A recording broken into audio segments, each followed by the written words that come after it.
Kan di sini selalu orang tuh berpikir gimik dong. Iya, fokusnya ambil ya. Sebetulnya bukan itu ibadahnya. Jadi ya itu yang bangun jam 00.00 terus senyum 41 kali, 1 kali senyum 20 detik, terus sholat tahajud, habis itu mandi dulu ya, mandi, sholat tahajud, terus ngaji, baca Al-Qur'annya, terus nggak boleh tidur sampai matahari, terbit.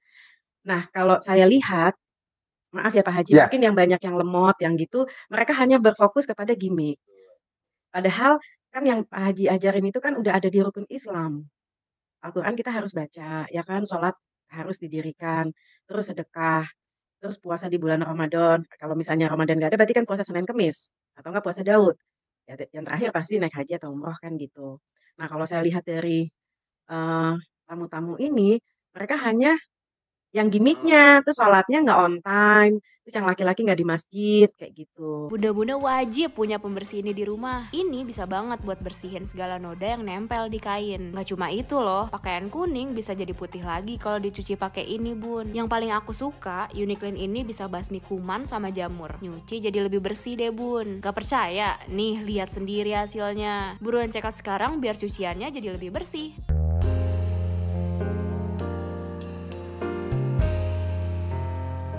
Assalamualaikum warahmatullahi wabarakatuh. Selamat datang di Ruang Testimoni. Tempatnya testimoni orang-orang sukses pastinya. Dan tidak banyak basa-basi lagi, mari kita simak video berikut ini.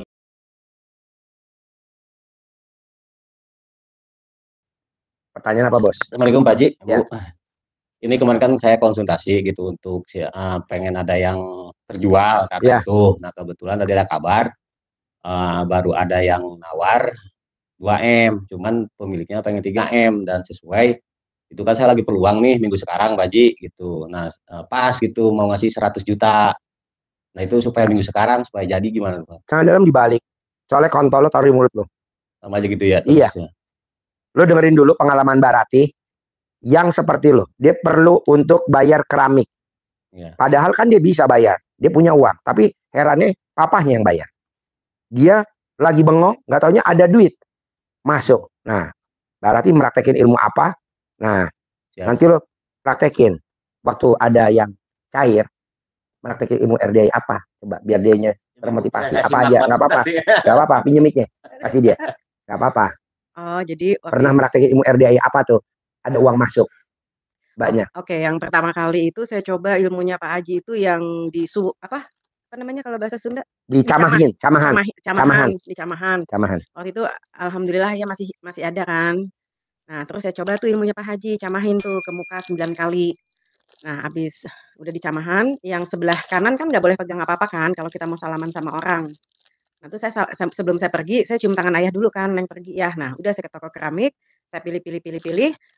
Terus saya tanyakan sama mbaknya, saya bilang, "Mbak, tolong ditotal dulu dong harganya," gitu. Totalnya sama mbaknya itu udah di-input, jadi nggak bisa di-cancel kan. "Oh ya udah kalau gitu Mbak, berapa, ininya totalnya?" Waktu itu 22.500.000. Terus karena saya udah jalanin ilmunya Pak Haji, saya telepon dong ayah dong, "Yah, Neng udah pilih-pilih. Nah ini totalnya semua 22.500.000. Ayah bayarin ya," gitu. Alhamdulillah ayah bilang, "Ya udah, kau pulanglah dulu." Kan karena jaraknya cuma 10-15 menit tuh saya pulang. Saya ambil uang langsung dikasih cash tuh sama ayah. Dah, berarti kan ilmunya Pak Haji manjur kan?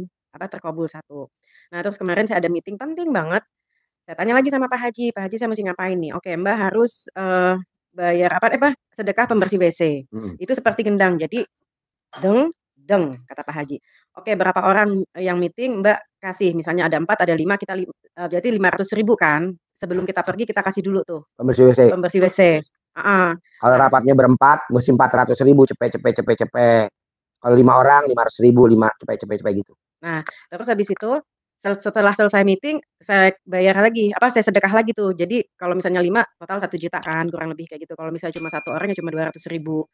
Nah, habis itu Pak Haji bilang, "Mbak nanti, pakai, maaf underwear-nya biasa sama celana dalamnya terbalik." Itu saya lakuin. Terus sama Pak Haji bilang, yang mohon maaf, yang apa sih? Itulah, dicolak-colek lah. Colek. Jadi jari kirinya Mbak Ratih nyolek ke alat kelamin Mbak Ratih, taruh di mulut.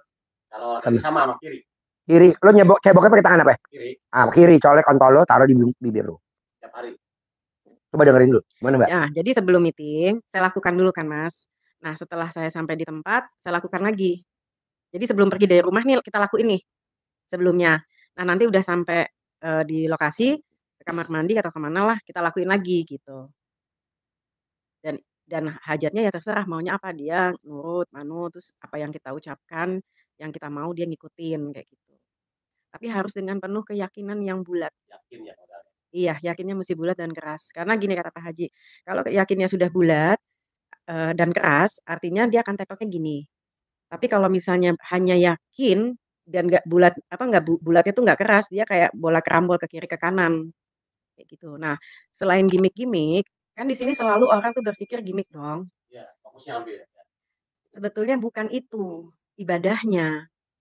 Jadi ya itu yang bangun jam 00.00 terus senyum 41 kali, 1 kali senyum 20 detik, terus sholat tahajud. Habis itu mandi dulu ya, mandi, sholat tahajud, terus ngaji, baca Al-Qur'annya, terus nggak boleh tidur sampai matahari, terbit. Nah, kalau saya lihat, maaf ya Pak Haji, Ya. mungkin yang banyak yang lemot, yang gitu, mereka hanya berfokus kepada gimik. Padahal kan yang Pak Haji ajarin itu kan udah ada di rukun Islam. Al-Qur'an kita harus baca, ya kan, sholat harus didirikan, terus sedekah, terus puasa di bulan Ramadan. Kalau misalnya Ramadan nggak ada, berarti kan puasa Senin Kemis, atau enggak puasa Daud. Ya, yang terakhir pasti naik haji atau umroh kan gitu. Nah, kalau saya lihat dari tamu-tamu ini, mereka hanya yang gimiknya, terus sholatnya nggak on time, terus yang laki-laki nggak di masjid, kayak gitu. Nah, terus ada lagi nih, waktu itu saya lagi bingung banget, terus akhirnya ketemu sama Pak Haji kan. Pak Haji tuh bilang gini, "Mbak itu harus terima dulu takdirnya. Apapun itu Mbak terima dulu. Jadi nggak boleh, apa sih kalau sekarang Pak Haji bilang ngedumel ya? Apa, Gerutu. ngegerutu. Gerutu. Nggak boleh gerutu. Jadi apapun itu Mbak ambil dulu, terima dulu aja. Mau mau jadinya ke kiri, ke kanan, udah pasrahin aja sama Allah, kayak gitu kan. Itu yang saya pegang terus tuh. Jadi oke, harus terima takdir takdir takdir. Terus hati harus maaf, harus gembira. Kalau Mbak hatinya murung atau sedih, rahmat Allah itu nggak masuk. Jadi semua itu terkabulnya tuh, lama. Jadi kita mesti hatinya mesti gembira, kalau hatinya gembira rahmat Allah masuk karena kan terbuka kan, gitu. Terus udah gitu Pak Haji juga bilang, apa, selain apa, terima takdir, terus, hatinya harus gembira, terus satu lagi apa ya, apa, legowo, iya. Jadi nggak boleh mikir, kalau misalnya kita kan kadang bilang gini, "Enggak, saya yakin." Tapi kan tetep tuh kalau misalnya otaknya mikir berarti kan nggak sinkron, ya kan masih muter. Nah, kalau kita sudah yakin dengan apa yang kita ucapkan, kan ada ucapan adalah doa. Kalau kita sudah yakin dengan apa yang kita ucapkan, sebaiknya kita nggak harus tanya ke Pak Haji ataupun kepada Siapapun, siapapun. manusia nggak boleh. Kayak gitu. Kita kan suka nanya, "Pak Haji, aku pasti cair kan?" Lah, begitu ditanya namanya lu nggak yakin dong. "Pak Haji, besok pasti deal kan?" Nggak boleh. Kan saya yakinin doang buat Pak Haji. Nggak boleh. Mau ke saya kayak gurunya itu udah nggak boleh. Pantang. Orang udah pasti cair kok. Kayak saya nih. Saya tidak mimpi. Santai aja. Saya dengan PD-nya pasti nanti ada yang beli sapi saya yang besar. Berarti beli sapinya besar, 150 juta. Mbak Lena di Malaysia, dia udah beli 2 ekor. Nggak nawar, nggak milih, nggak dibawa pulang. Di mana-mana orang beli sapi itu milih. Di mana-mana ya kan? Di mana-mana orang beli sapi nawar. Di mana-mana orang beli sapi dibawa pulang. Ini enggak. Ini orangnya ada. Emang harganya murah? 150. Kedua, nggak milih. Terserah Pak Haji aja. Yang penting kan aku atas nama ayah, ibu, aku, suamiku tercinta, anak-anakku, 7 orang. Wow, luar biasa. Nah, kalau dia bisa, saya bisa, kamu harus bisa. Nih. Mbak Lena tuh jauh bos di Malaysia. Iya, dia WhatsApp saya, beli sapi cuman WhatsApp. Bacanya kenceng. Ji, saya ikutan kurban 2 ekor sapi. Nanti saya transfer 300 juta ya. 1 ekor atas nama ibu saya, 1 ekor lagi atas nama saya. Lebaran haji saya ke kandang Ji, bawa ibu sama keluarga bisa? Haji jawab bisa Mbak. Tuh, 300 juta bos. 300 juta. Nggak nawar. Nggak milih. Nggak dibawa pulang. Di mana-mana kan orang beli sapi dibawa pulang bos. Dia pamerin tuh tetangganya. Nih loh sapi gue. Ini enggak. Nih lebih dasar lagi kemarin. Ji, gue beli sapi 3 ya. Harganya berapa Ji yang paling gede? 150. Oke, gue bayar 500 juta ya. 500. 3,5 yang gocap buat lu. Hah? Gede banget gue untungnya gocap. Enggak lah, kan lu udah ngajarin gue terkabul. Masa gue ngasih lu perhitungan. Buat lu gocap. Bos, biaya potong paling 1 juta. Enggak, gocap buat lu gocap. Jadi dia ngasih 500 juta. Beli 3 ekor.